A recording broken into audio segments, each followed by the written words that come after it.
जैसा कि महात्माओं ने बताया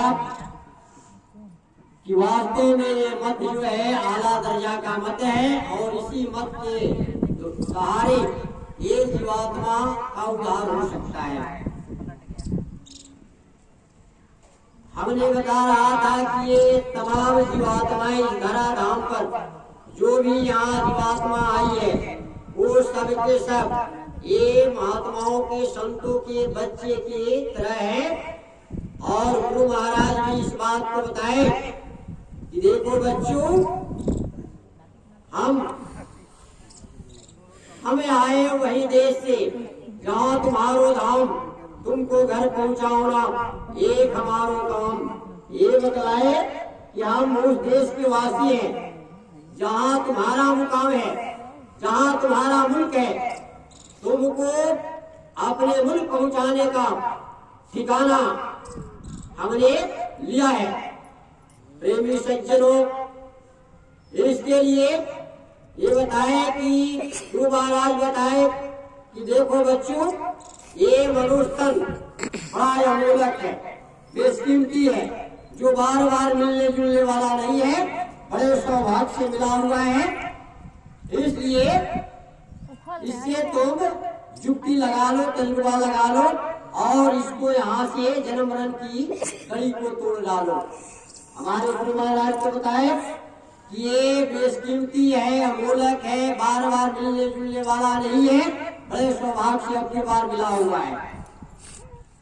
देखो प्रेमी सज्जनों, और महात्माओं ने भी बताया कि मानुष जन्म अनमोल है, मानुष जन्म अनमोल है, झूले ही न बारम्बार तरवर जो पत्ता झड़े बहुरी न लागे डार। जिस प्रकार पेड़ से पत्तियां टूट कर गिर जाती, पुनः वो उस पेड़ में नहीं लगती है, ठीक उसी प्रकार ये जीवात्मा कभी भेड़ में, कभी बकरी में, कभी सुअर में, कभी हाथी में, कभी घोड़े में, कभी कीट में, कभी पतंग में, तमाम जन्म जन्मांतरों तक जन्मते गया, मरते गया, भोग भोगते गया, इस 84 का नरकों का भोग भोगते गया, यातनाएं सहती गई।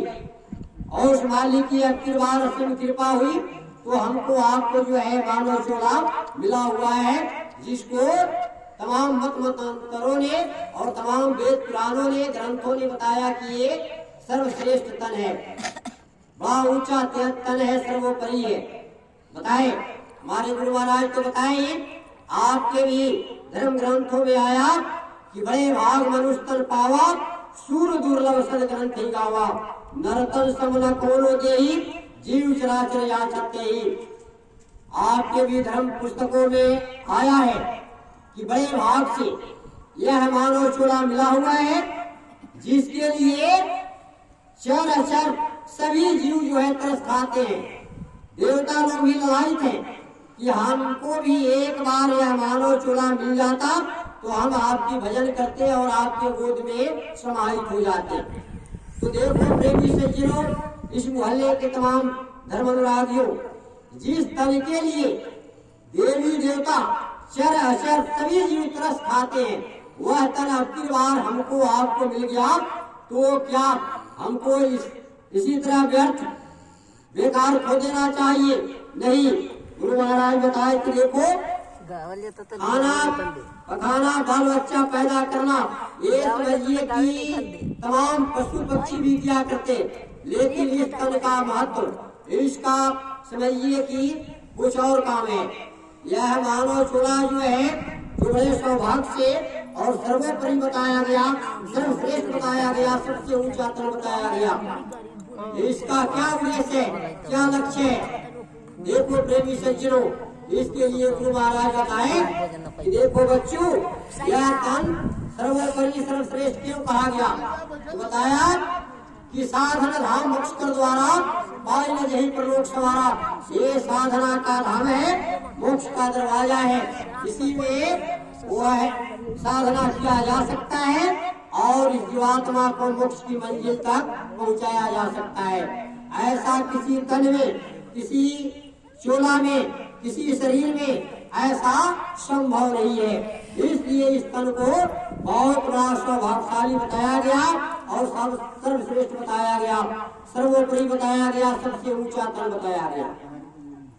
देखो प्रेमी सज्जनों, इसके लिए हम आपसे निवेदन करेंगे कि गुरु महाराज बताए कि लक्ष्य 84 भ्रम कर पग पर अटके आए और अब फिर पासा न लगे तो फिर 84 जाए। एक करोड़ों युग युगांतरों तक भ्रमने के बाद अब की बार मिला हुआ है। अब की पसा अगर नहीं लगा, जुक्ति नहीं लगा, तो फिर हमको 84 का गोता लगाना पड़ेगा, नरकों का दरवाजा खटखटाना पड़ेगा।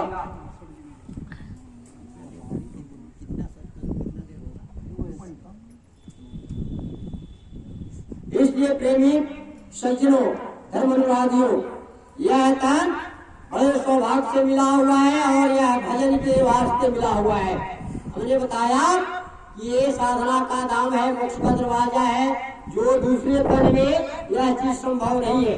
यह तन पाने का मुख्य उद्देश्य है भगवान का भजन और इसका मुख्य लक्ष्य है मोक्ष की मंजिल तक पहुंचाना।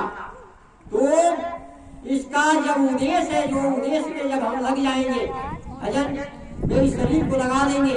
आपके ग्रंथों में आया कि सोई पावन सोई सुभग शरीरा, जो तन पाए भजिए रघुवीरा। वही तन, वही शरीर जो है पावन है, पवित्र है, सुंदर है, जिस तन से उस भगवान का भजन होता हो। तो देखो प्रेमी सज्जनों, इसके लिए हमको जो है चाहिए कि इस तन को उद्देश्य में लगा देना चाहिए, नहीं जिसका उद्देश्य है भजन। ये नहीं कि आए थे हरि भजन और होटल लगे का पास, हम आए थे कुछ और के लिए और दूसरे काम में लग गए। गुरु महाराज हमारे बताते हैं, पूज्य महाराज जी, कि तुम जो है अपने आसला काम को पकड़ो, आसला काम को छोड़ करके और नकल में तुम फंस गए। तो देखो प्रेमियों, इसके लिए जो है क्या है कि भजन में लगाने के लिए इस तरह तो तमाम लोग पूजा कर रहे हैं, भजन कर रहे हैं, लेकिन वास्तव में भजन क्या है वो समझिए कि हमको आपको पता नहीं। इसके लिए सच्चे सदगुरु की तलाश करनी पड़ेगी और सच्चे सदगुरु की जब तलाश करेंगे तो सबसे पहले आपको वो बताएंगे कि भजन और भक्ति में चढ़ने के लिए, पिरोने के लिए, उसमें लगने के लिए पहले का पौधान, पहला सीढ़ी, और उसमें है शाकाहार। पहला सीढ़ी शाकाहार।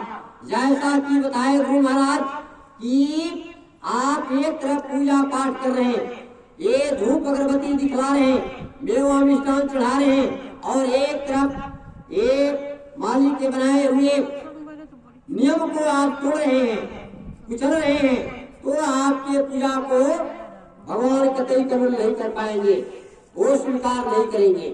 इसलिए पहले का पौधान, पहले का सीढ़ी भजन में पिरोने के लिए है शाकाहार। शाकाहार का मतलब होता है कि मांस, मछली, ताड़ी, शराब, अंडा का परित्याग। इसलिए कि देखो प्रेमी सज्जनों, कोई ऐसा ग्रंथ नहीं है, कोई ऐसा धर्म पुस्तक नहीं है, कोई ऐसा महात्मा नहीं है जिन्होंने बताया कि आप पूजा पाठ करते रहो और मांस मछली खाते रहो। ऐसा कोई ग्रंथ, कोई पुस्तक, कोई धर्म नहीं बताया। इसलिए देखो प्रेमी सज्जनों, आपके भी ग्रंथों में आया कि मीन मांस जो करही हारा 64 जन्म जीने अवतारा। ये हमें नहीं बता रहे, ये आपके गोस्वामी जी महाराज, ये आपके रामायण में लिखे कि मीन मांस जो करही हारा 64 जन्म जीने अवतारा। बताए ये महात्मा, पूरे महात्मा थे गोस्वामी जी महाराज, उन्होंने बताया कि जिन्होंने मांस मछली का आहार करता है वो समझिए कि कितनों जन्मों तक वो गिर के अवतार होंगे। देखो प्रेमी सज्जनों, मांसाहार ये मलेच्छों का भोजन है, ये मानव का भोजन नहीं है। इसलिए कि जब प्रकृति ने बनाया ये जीवों का संरचना जब की तो 2 भागों में विभाजन किया। कि कौन मांसाहार है और कौन जो है शाकाहार प्राणी है। इस तरह तो खाने का इजाजत देखा जाता है कि कोई ऐसा धर्म नहीं है जिसमें इजाजत दिया जाता हो। देखिए प्रेमी सज्जनों, कबीर साहब बताए कि तिल भर मच्छी खाई कर कोटि गौ दान और काशी करवट ले हुए फिर भी नरक निदान। कबीर साहब बताए कि छोटा सा एक तिल के बराबर अगर आपने मांस मछली का आहार किया और करोड़ों गायों का दान कर दिया, काशी में जाकर आपने समाधि लगा लिया, फिर भी आपको जो है नरक में ही ठेला जाएगा, फिर भी नरक में ठेला जाएगा। देखो प्रेमी सज्जनों, इसलिए आपसे मेरा कहना होगा कि बताया कि मांसाहार जो आप खुद को गवाही देते हो कि ये खाने की चीज नहीं है, ये तो आपके ग्रंथ पुराण धर्म पुस्तक बताते ही हैं और ये महात्मा बताते ही है, हमारे गुरु महाराज बताते हैं कि मांसाहार नहीं करनी है, इसका परित्याग करना है। लेकिन आप भी इस चीज को मानते हैं, जानते हैं, लेकिन वक्त आता है इसे आप भूल जाते हैं। जैसा कि देखिए आप इस चीज को कुछ क्षणिक मात्र आप मानते हैं कि कोई भी पूजा पाठ होता है, कोई यज्ञ अनुष्ठान होता है, चाहे वो लखनऊ हो, हरियाम हो, सत्यनारायण भगवान का कथा हो या कोई व्रत हो, तो उसको करने के पूर्व